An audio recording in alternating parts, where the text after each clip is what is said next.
से ही नहीं आ गए हो। कोई हल्की फुल्की जिज्ञासा तुम्हें यहां तक नहीं लाई है। तुम्हारे भीतर कहीं न कहीं एक थकान है, एक बोझ है, एक चुप दर्द है जिसे तुम शब्द नहीं दे पाए।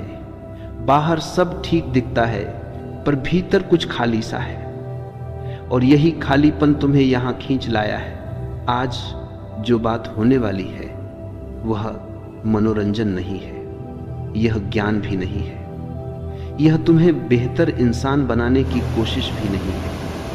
यह सिर्फ एक आईना है जिसमें अगर तुम ईमानदारी से देख पाए तो शायद पहली बार अपने असली चेहरे से मिल सको। अक्सर लोग वीडियो छोड़ देते हैं क्योंकि उन्हें तुरंत जवाब चाहिए, लेकिन जीवन के गहरे प्रश्नों के उत्तर जल्दी नहीं मिलते। अगर तुम थोड़ा ठहर सको, अगर तुम सुन सको, तो जो अभी अस्पष्ट है वह धीरे धीरे स्पष्ट होने लगेगा। और याद रखना, यह बातें दिमाग से नहीं, भीतर की खामोशी से समझी जाती है। तुम अकेले होने से डरते हो, यह सच है। तुम कहते कुछ नहीं, पर तुम्हारी पूरी जिंदगी इस डर के इर्द गिर्द घूमती है। तुम भीड़ ढूंढते हो, रिश्ते ढूंढते हो, शोर ढूंढते हो, मोबाइल ढूंढते हो, सिर्फ इसलिए ताकि अकेले न रहना पड़े। पर क्या तुमने कभी ईमानदारी से देखा है कि यह डर कहां से आता है? अकेलापन और अकेलापन होने में फर्क है। अकेलापन एक तथ्य है, तुम जन्मे अकेले, मरोगे अकेले, लेकिन अकेलापन एक पीड़ा है जो तुमने खुद पैदा की है। जब तुम खुद के साथ बैठ नहीं पाते तब तुम दूसरों की तलाश करते हो। जब तुम्हें अपनी ही आवाज चुभने लगती है तब तुम शोर में भागते हो, और जब भीतर कुछ टूटा सा महसूस होता है तब तुम किसी दूसरे इंसान को जोड़ने की कोशिश करते हो, यह सोचे बिना कि टूटा हुआ भीतर है, बाहर नहीं। तुम रिश्तों से उम्मीद करते हो कि वे तुम्हें पूरा कर देंगे। यह सबसे बड़ा भ्रम है। कोई भी तुम्हें पूरा नहीं कर सकता, क्योंकि जो अधूरापन है वह तुम्हारा अस्तित्व नहीं, तुम्हारी अस्वीकृति है।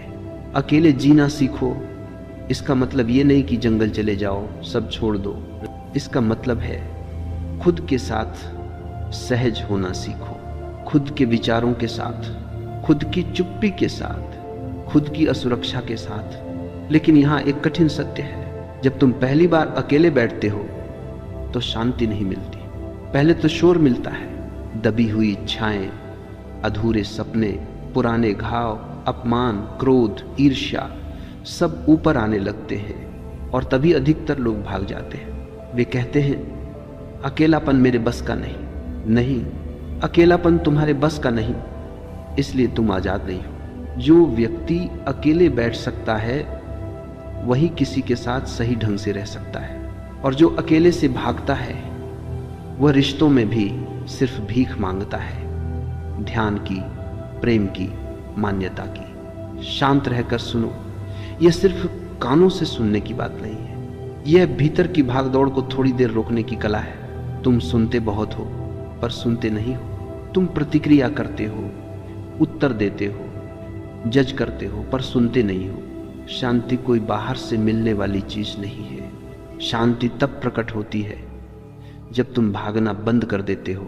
अकेले बैठो, कुछ मत करो, कोई मंत्र नहीं, कोई विधि नहीं, बस बैठो और जो चल रहा है उसे चलने दो। शुरू में यह असहज होगा क्योंकि तुमने पूरी जिंदगी खुद से दूरी बनाकर रखी है।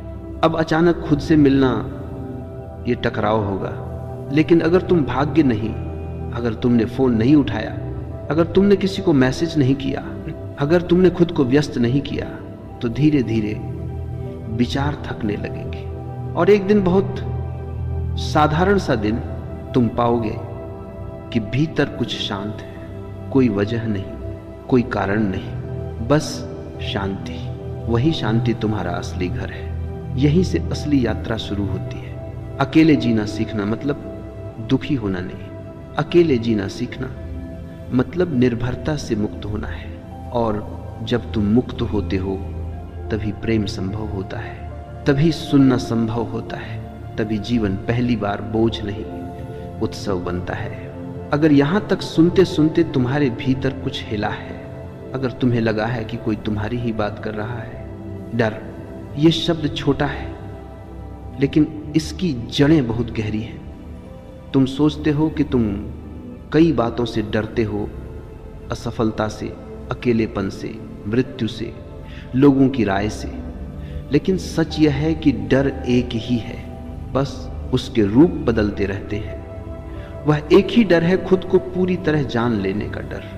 जब तुम शांत होने लगते हो, डर पैदा होता है। जब विचारों का शोर थोड़ा कम होता है, डर उभरता है, क्योंकि शोर तुम्हारी ढाल है। शोर तुम्हें खुद से बचाए रखता है। डर का जन्म बाहर नहीं होता, डर का जन्म भीतर होता है। बाहर सिर्फ बहाने मिलते हैं। तुम कहते हो मुझे अंधेरे से डर लगता है, पर सच यह है कि अंधेरे में तुम्हें खुद से सामना करना पड़ता है। तुम कहते हो मुझे अकेले रहने से डर लगता है, पर सच यह है कि अकेले में तुम्हारे नकाब गिरने लगते हैं। डर तब आता है जब नियंत्रण छूटने लगता है और तुम जीवन को नियंत्रित करना चाहते हो, हर पल, हर रिश्ता, हर स्थिति, क्योंकि नियंत्रण तुम्हें झूठी सुरक्षा देता है। शांत बैठो और देखो, डर कुछ करता नहीं है। डर सिर्फ संकेत देता है कि तुम एक सीमा पर आ गए हो। उस सीमा के उस पार स्वतंत्रता है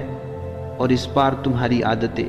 अक्सर लोग डर से लड़ने की कोशिश करते हैं, ये सबसे बड़ी भूल है। डर से लड़ोगे तो डर और मजबूत होगा। डर को दबाओगे तो वह किसी और रास्ते से निकलेगा। डर को देखो, बस देखो। देखने का मतलब ये नहीं कि तुम विश्लेषण करो। देखने का मतलब यह नहीं कि तुम कारण खोजो। देखने का मतलब है गवाह बन जाना। जब डर उठे, कहो मत यह गलत।